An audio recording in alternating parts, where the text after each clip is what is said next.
akan share materinya. Oke.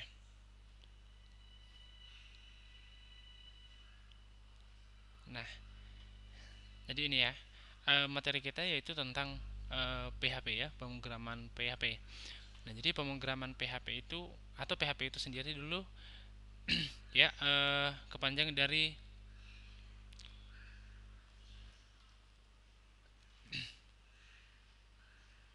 ya. Jadi kalau PHP itu bukan bukan bukan pemberi harapan palsu ya. Nah, jadi PHP itu merupakan bahasa pemrogramannya. Nah, jadi kalau misalnya kita membuat sebuah program ya, kita membuat sebuah program tanpa ada yang namanya struktural daripada PHP, maka program itu tidak akan bisa kita gunakan, gitu ya. Program yang kita buat itu tidak bisa kita gunakan. Kenapa? Karena yang mengontrol atau yang mengatur alur daripada atau yang mengerjakan semua perintah-perintah itu di dalam program yang kita buat itu tidak ada.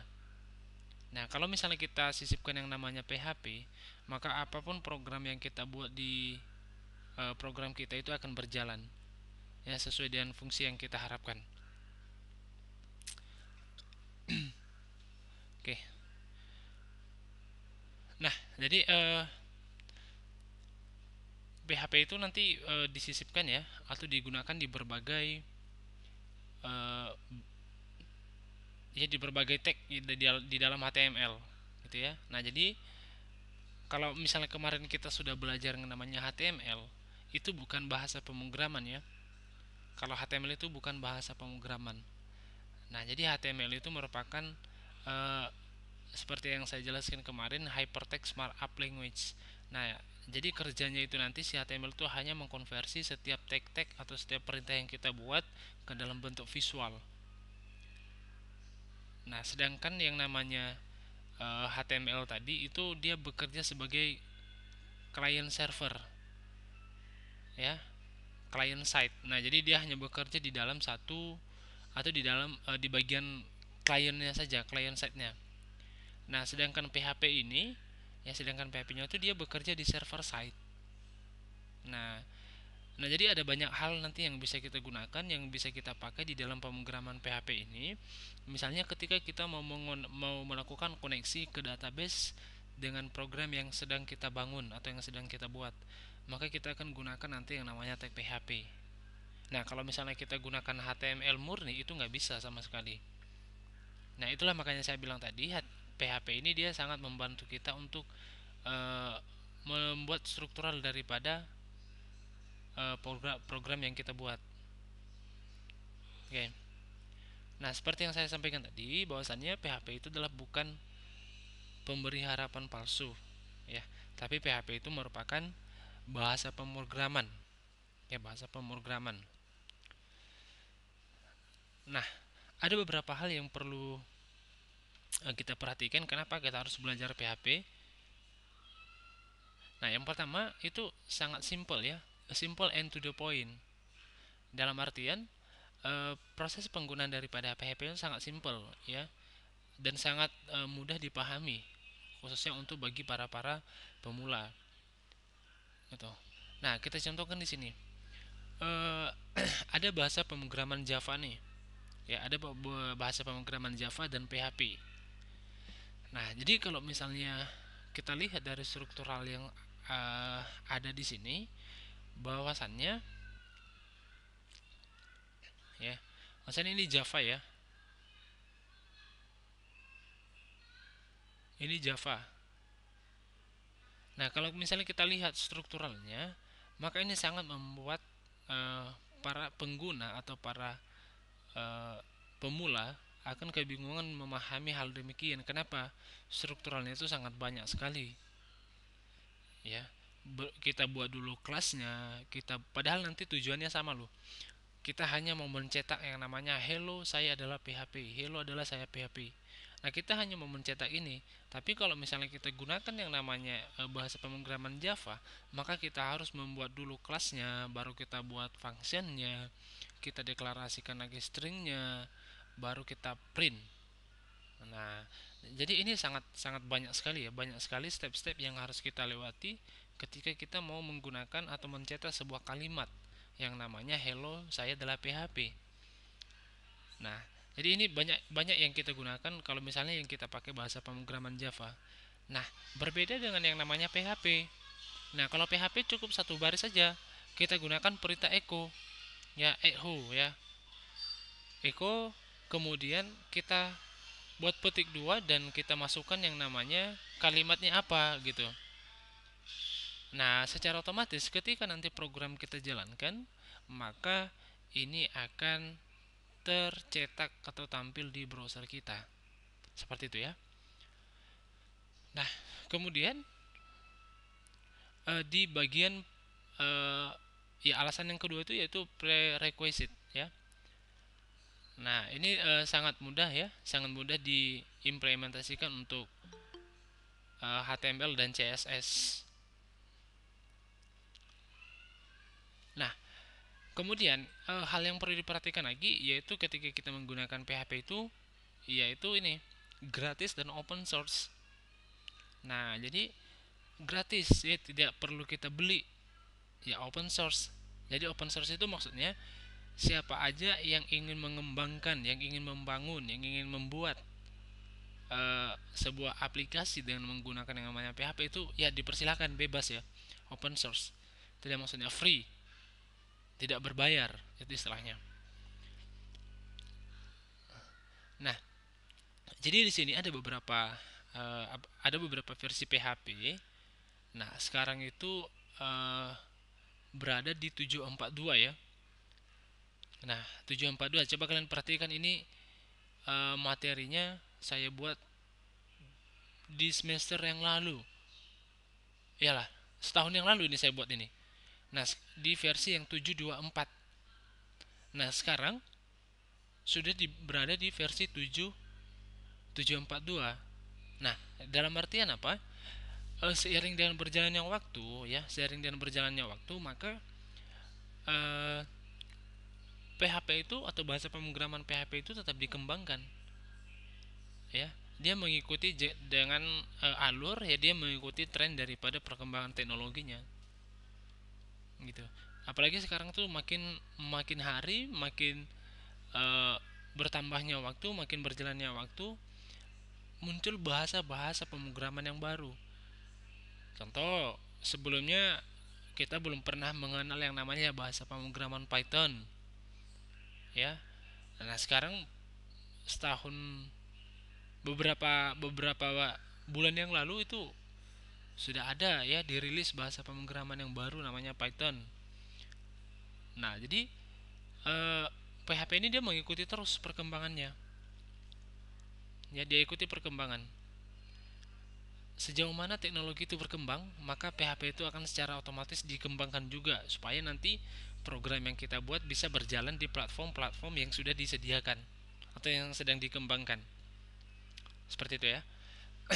Nah, eh di dalam membuat sebuah program ya dan menggunakan PHP itu banyak sekali framework yang digunakan. Nah, nanti saya akan sampaikan juga frameworknya apa saja. Nah, yang kedua ada dukungan komunitas. Nah, jadi kita tidak perlu lagi bingung ya, tidak perlu lagi mencari jawaban di sana di sini. Nah, PHP itu ada banyak sekali komunitasnya. Ya, ada banyak sekali komunitasnya. Dan bahkan ketika kita mencari ya, ketika kita mencari keyword ya, keyword PHP di browser atau di Google maka ada 1.720.000.000 gitu ya yang yang sering mencari yang namanya PHP atau yang sering belajar yang namanya PHP gitu ya. Nah, itu ada 1.720.000.000. Coba bayangkan gitu. Nah, dalam artian berarti bahasa pemrograman PHP itu memang peminatnya itu cukup banyak gitu. Cukup banyak. Nah, kemudian di sisi lain PHP itu juga dia mempunyai komunitas ya. di Facebook. Ya, nah jadi kalau misalnya nanti kalian mau sharing-sharing, mau tanya-tanya tentang pemrograman PHP itu seperti apa, nanti join aja. Ini saya sudah buat ini nih, PHP Indonesia. Nah, itu nama grupnya. Nanti silahkan join di sana. Nah, kemudian lagi ada satu eh, website, ya. Ada satu website yang disediakan untuk komunikasi, ya, atau untuk diskusi antara programmer di seluruh dunia. Namanya Stack Overflow. Nah, hanya saja kalau misalnya kita mau main-main atau mau diskusi di Stack Overflow ini, ya kita harus gunakan bahasa asing gitu. Bahasa Inggris maksudnya. Nah, jadi ketika kalian nanti membuat program dengan menggunakan PHP, sudah menggunakan PHP, maka silakan diskusi dengan teman-teman yang ada di Stack Overflow atau yang ada di komunitas yang sudah join di Stack Overflow, silakan ditanyakan dengan menggunakan bahasa Inggris. Ya bisa kita tanyakan. Tidak, nggak usah perlu atau nggak perlu malu gitu. Dan biasanya orang ini ya karena beberapa pertanyaan yang saya buat di sini di Stack Overflow ini sama di PHP Indonesia ini sangat cepat responnya gitu. Ketika kita kirimkan pertanyaan, ya beberapa menit kemudian langsung dijawab. Nah, jadi sehingga kita tidak mengalami kendala, tidak mengalami hambatan ketika kita mengalami error pada saat membuat sebuah program dengan menggunakan PHP. Jadi tidak perlu bingung, banyak sekali komunitasnya. Dan sekarang lagi, apalagi sekarang sudah banyak di blogger-blogger ya, atau sudah banyak di website bersebar ya, tersebar yang namanya PHP ini banyak sekali gitu. Nah, kemudian ada yang namanya alasan yang kedua itu ya, alasan yang kedua itu komunitasnya lengkap, ya dokumentasi lengkap. Nah, jadi kalau misalnya anda itu pengen belajar yang namanya PHP, nanti buka aja ini halaman websitenya, ya ini halaman websitenya sudah saya buat. Nanti silakan diklik aja atau dibuka, ya silakan dibuka. Nanti di situ akan muncul atau tampil semua dokumentasinya. Nah, jadi nanti silahkan dipelajari satu-satu. Ini mulai dari introduction, simple tutorial, semua ada di situ. Ya, proses instalasinya dan sampai ke bawah ini masih banyak lagi. Oke. Nah, kemudian PHP itu dia dibuat khusus untuk bahasa pemrograman web, ya. Ya, jadi tidak bisa digunakan untuk mobile, tidak bisa digunakan untuk desktop gitu ya. Dia ini dibuat hanya khusus untuk website gitu ya. Ketika kita membangun sebuah program yang berbasis web, hanya dibangun untuk itu. Dan kemudian eh, kalau misalnya kita lihat di perkembangan daripada PHP-nya tadi, itu sudah banyak sekali ya. Ya, sudah banyak sekali framework atau website yang menggunakan PHP. Nah, kita lihat di sini. Sedikit ada kutipan yang saya ambil ya. Ini saya ambil dari websitenya web3text.com. Nah, jadi web3text.com ini salah satu website yang selalu menghitung, yang selalu menghitung atau yang selalu melihat perkembangan daripada bahasa pemrograman itu. Siapa atau bahasa pemrograman apa yang paling prioritas saat ini. Nah, jadi web3text ini akan selalu melihat hal itu. Nah, nanti kalau kalau misalnya Anda mau lihat bahasa pemrograman apa yang paling trending saat ini, ya silahkan dibuka ini websitenya, ya w3text.com. Dan dari 2018 ya, ini saya bilang tadi 2018 ini saya buat materinya dan saya lihat sekarang, dan saya lihat saat itu PHP itu paling banyak digunakan, ya 83%, 83,3%. Nah, dalam artian apa? Bahasa pemrograman itu ya memang paling banyak digunakan, gitu ya. Kalau misalnya nggak ada PHP, yang nggak ada bahasa pemrograman PHP, Facebook itu tidak bisa kita pakai. Ketika kita membuka Google, kita tidak bisa browsing, gitu. Ketika kita mau misalnya buka buka WhatsApp ya, buka WhatsApp di WhatsApp webnya, itu tidak bisa kita buka. Kenapa? Karena PHP-nya, kalau misalnya PHP yang tidak ada, maka aplikasi yang saya sampaikan tadi atau yang sebutkan tadi satu persatu itu tidak bisa kita buka atau tidak bisa kita akses, gitu. Nah, jadi seperti yang saya sampaikan tadi, bahwasannya PHP itu adalah merupakan bahasa pemrograman yang sifatnya itu server side. Nah, jadi dia itu hanya bekerja di bagian servernya saja. Nah, makanya di dalam membuat sebuah program itu ada yang disebut dengan front end dan back end. Nah, front end itu dia itu hanya bekerja untuk bagian si klien saja. Di bagian klien. Nah, kalau misalnya yang server side itu dia akan bekerja nanti di bagian server. Nah, dalam artian apa seperti ini?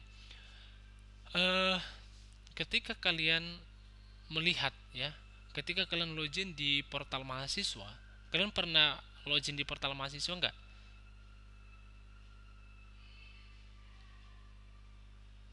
Pernah ya. Nah, ketika kalian login di portal mahasiswa, di sana kalian mau lihat yang namanya KRS kalian atau KHS kalian. Nah, jadi yang kalian lakukan di sana itu kan hanya melihat saja, ya kan? Tidak bisa menginput, gitu. Nah, sedangkan yang melakukan validasi, yang melakukan input itu adalah di bagian mana? Di bagian administratornya. Nah, gitu ya. Nah, jadi yang bekerja di sana itu adalah administratornya. Dan gini, logika logika tepatnya seperti ini. PHP itu tidak bisa kita lihat di bagian client side, ya. Dia itu tidak bisa kita lihat di bagian client side, hanya bisa beroperasi di server side-nya saja, ya, hanya beroperasi di bagian server side-nya saja. Jadi misalnya kita mau menampilkan data, ya, menampilkan data, misalnya data KHS kalian, data KRS kalian di portal mahasiswa. Nah, maka proses yang dilakukan itu, sehingga menampilkan hasil itu terjadi sebenarnya di mana? Di bagian servernya, bukan di kliennya. Nah, jadi di kliennya itu nanti hanya melihat hasilnya saja. Oh, hasilnya ini. Dan yang bekerja untuk mengambil data itu adalah si PHP-nya tadi di bagian server.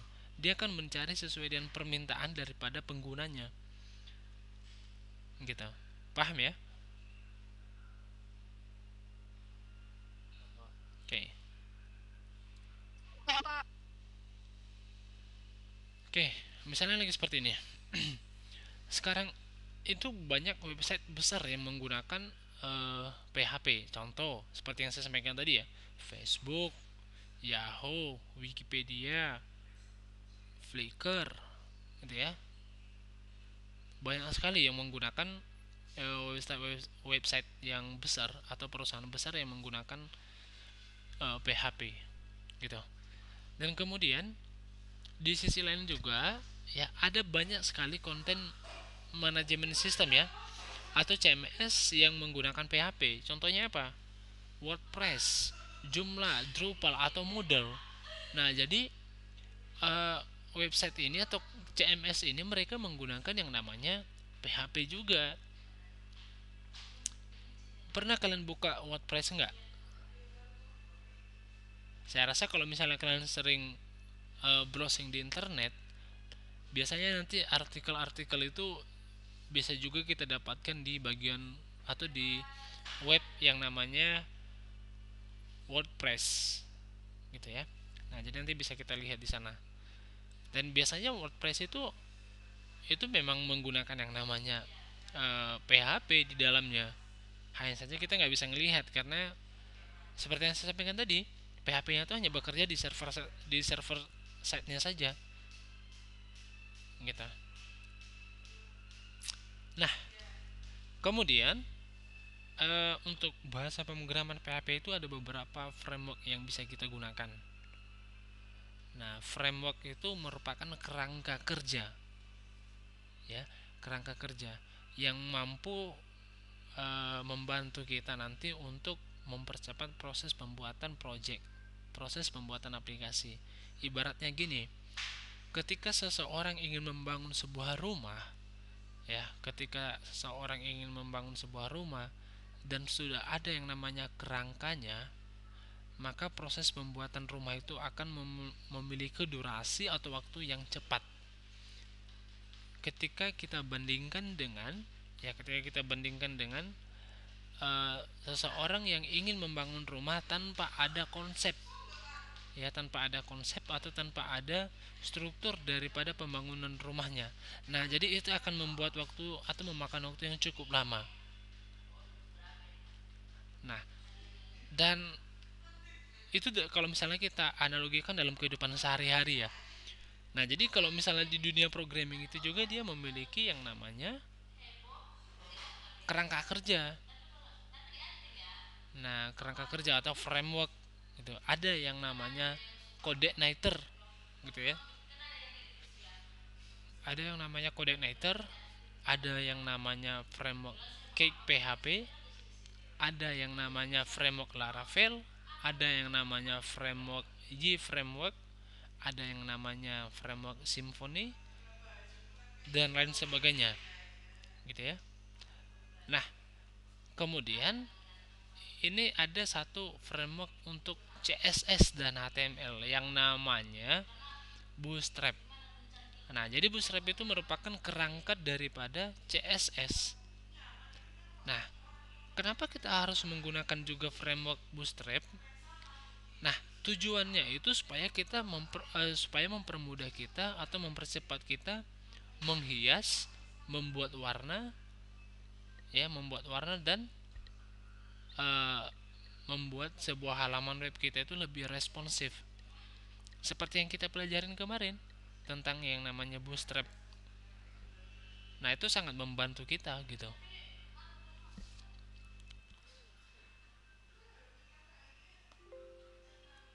Oke. Nah, jadi itu pengantar-pengantar daripada Bootstrap-nya tadi, ya. PHP-nya tadi. Nah, itu adalah dasar-dasar daripada uh, PHP. Nah, jadi teoritisnya seperti itu. Nah, jadi nanti silakan dipahami, silakan dipelajari tentang yang namanya PHP itu sendiri tadi. Nah, sekarang coba kita praktekkan dulu. Ya, kita praktekkan dulu bagaimana cara menulis atau menjalankan yang namanya program PHP itu, gitu. Kita contohkan seperti ini, ya. Saya akan jalankan yang namanya Visual Studio Code sebagai text editor yang saya gunakan.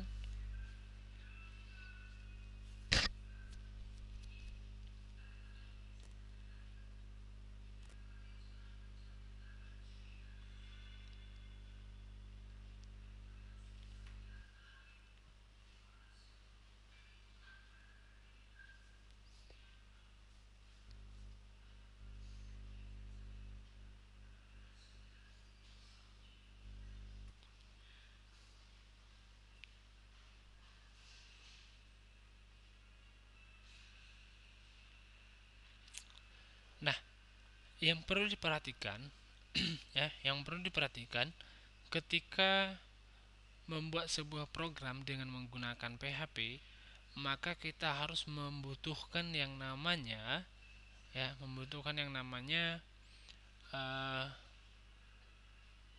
servernya, ya, server localhostnya. server lokalnya.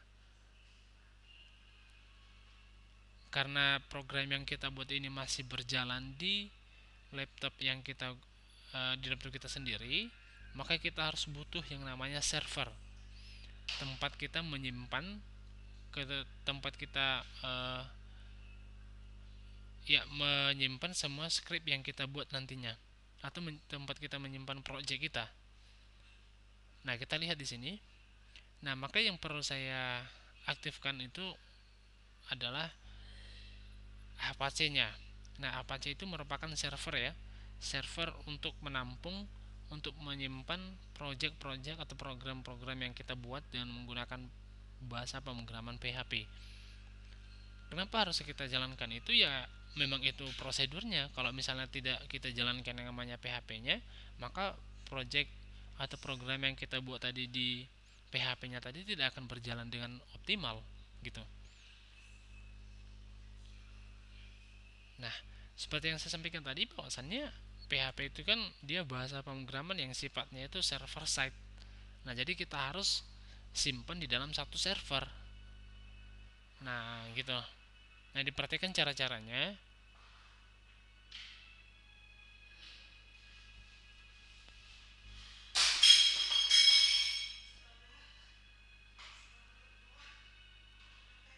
Oke, ya, diperhatikan cara-caranya.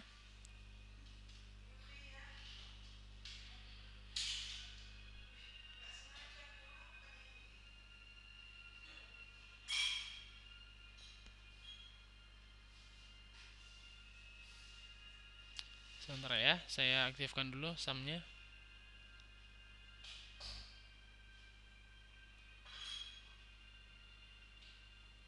Oke, nah diperhatikan ya. Nah, jadi yang perlu diaktifkan itu adalah bagian ini. Di bagian Apache-nya ini. Ini yang terpenting. Oke, kita aktifkan di situ dan pastikan nanti Apache-nya itu modulnya ini sudah aktif atau sudah berubah menjadi warna hijau. Nah, kalau misalnya sudah berwarna hijau, berarti servernya sudah berjalan dengan baik. Gitu. Oke, ini sudah berwarna hijau ya. Berarti ini sudah bisa kita pakai. Oke, sekarang ini kita close. Nah, kemudian kita buat project baru ya. Nah, jadi kalau misalnya kalian mau membuat sebuah program dengan PHP, maka Anda itu atau kalian harus menginstal yang namanya SAMPP. Ya.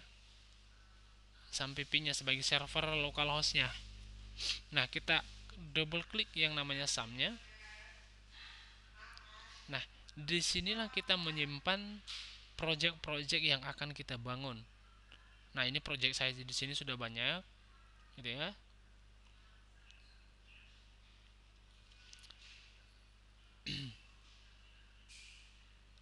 Nah, kemudian kita buat project baru, ya. Untuk membuat project baru itu ya kita tinggal membuat folder baru saja. Ya, buat folder baru, kita buat namanya PHP pertemuan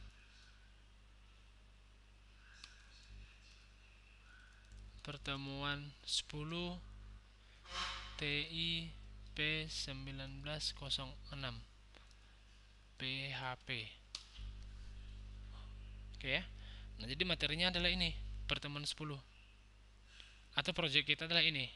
Nah, bisa nggak kita ganti namanya? Bisa, sesuai dengan uh, kebutuhan kita gitu. Nah, kemudian di bagian text editor kita atau di Visual Studio Code-nya, kita pilih menu file, kemudian kita buka open folder, pilih menu open folder. Kita cari nama project yang kita buat tadi atau nama folder yang kita buat tadi di htdocs. Nah, tadi kan dia pertemuan 10 TIP 1906 ya, TIP 1906, kemudian PHP. Itu nama folder atau nama project yang kita buat tadi. Kita klik dulu projectnya atau foldernya, kemudian kita select folder.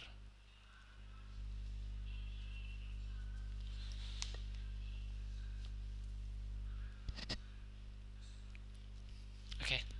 Nah, sekarang kita lihat di sini di navigasi barnya ini, sudah ada di situ folder pertemuan 10 TIP 1906 PHP. Nah, langkah selanjutnya yaitu kita tinggal membuat file baru.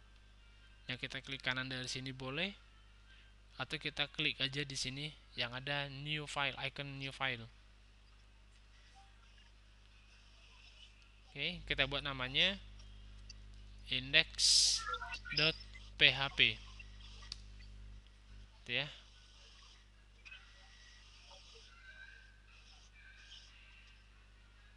Kita buat namanya index.php.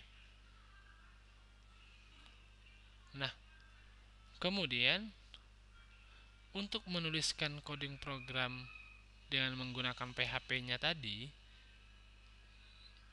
maka kita perlu menuliskan uh, yang namanya tag PHP-nya. Nah, caranya ketika kita mau membuat sebuah program, maka kita harus memulai dengan yang namanya tag PHP. Ya, ini wajib.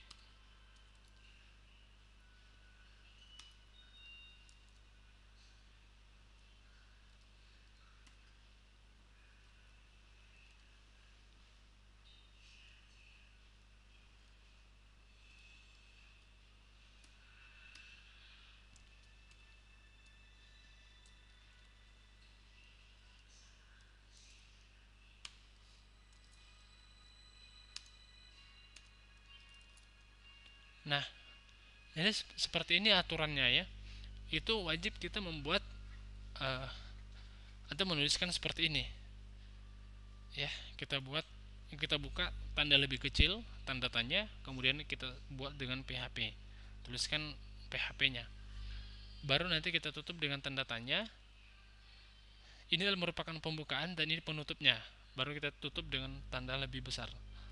Nah, kemudian di sini kita buat echo.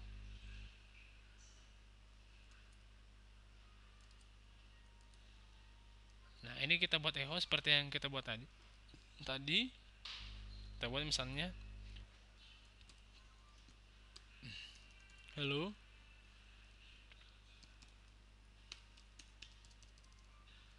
saya adalah PHP. Nah, seperti itu ya.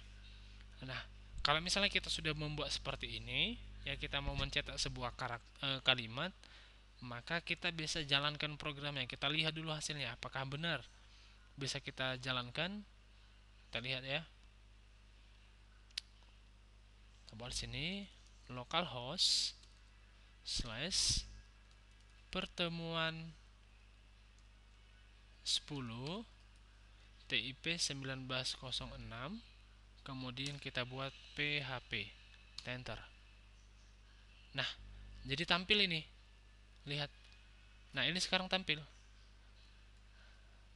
Nah, ini dari mana, kenapa bisa tampil di browser kita? Nah, ini sumbernya dari sini tadi. Nah, dari sini, dari echo-nya ini, echo, kemudian hello, saya adalah PHP. Nah, echo itu fungsinya itu untuk mencetak atau untuk menampilkan setiap string, setiap nilai yang kita isikan pada value yang diminta oleh echo-nya itu. Gitu. Nah, yang penting intinya seperti ini. Ketika ada echo, di depannya ada satu kalimat atau satu value, maka itu akan ditampilkan di browser kita. Intinya untuk mencetak dan menampilkan setiap value yang kita butuhkan. Tidak gunanya daripada echo.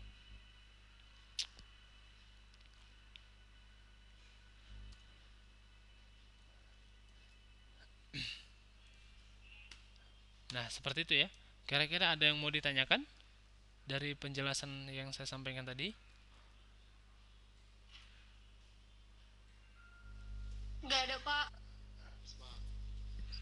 Sudah jelas? Jelas, Pak.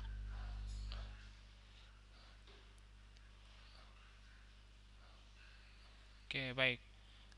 Kalau sudah jelas, saya akan buat berupa latihan. Ya, saya akan buat berupa latihan. Nanti silakan dibuat satu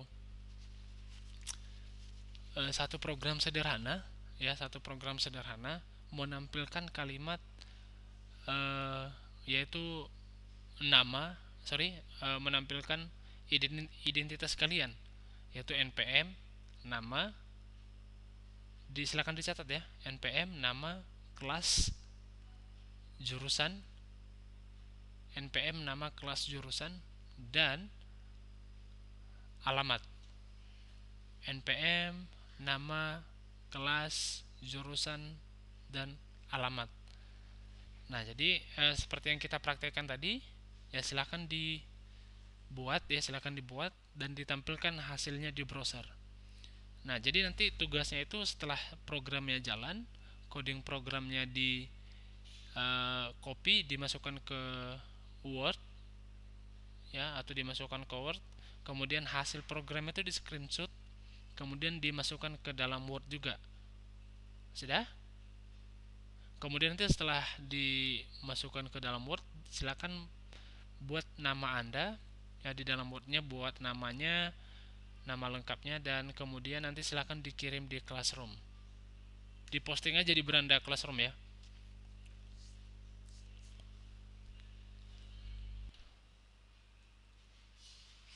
Oke, jadi itu berupa latihan. Kemudian nanti saya akan cek apakah kalian paham dengan apa yang saya sampaikan ini hari atau tidak, gitu. Nah, kita perhatikan tadi saya lupa. Kita perhatikan dulu ini. Nah, inilah tadi yang dinamakan server side sama client side. Nah, di sini ya, letaknya itu di sini. Ketika kita lihat ya.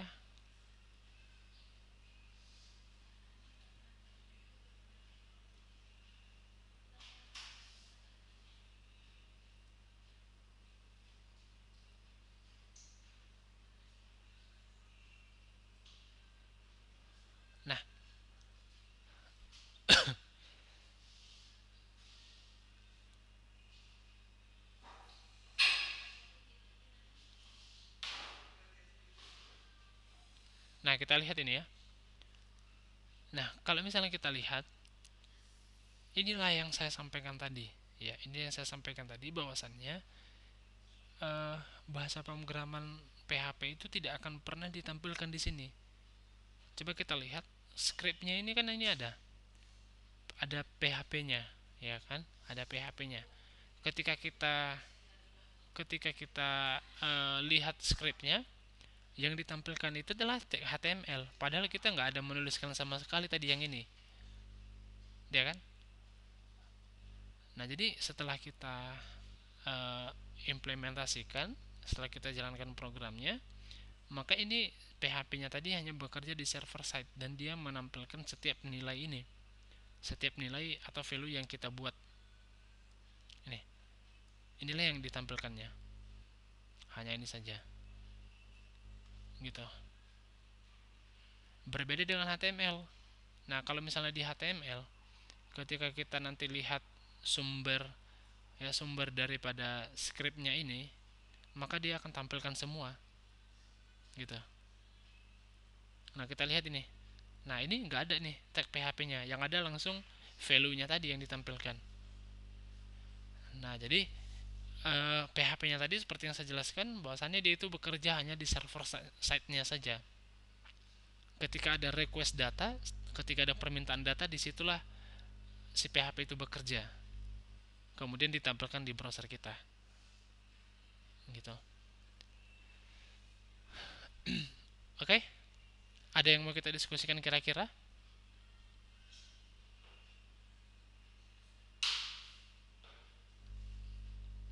Ada kira-kira yang mau kita diskusikan? Nanti. Oke. Oke, baik. Saya rasa materi pagi ini itu aja yang bisa saya sampaikan, dan jangan lupa untuk latihannya tadi, ya, silakan dikerjakan, silakan dibuat, dan kemudian nanti dikirimkan di beranda Classroom. Oke, paling lama jam 12 ya, jam 12 siang.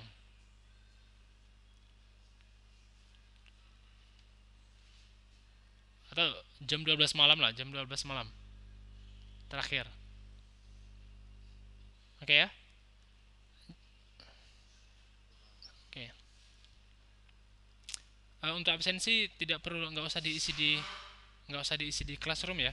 Biar saya absen sendiri aja.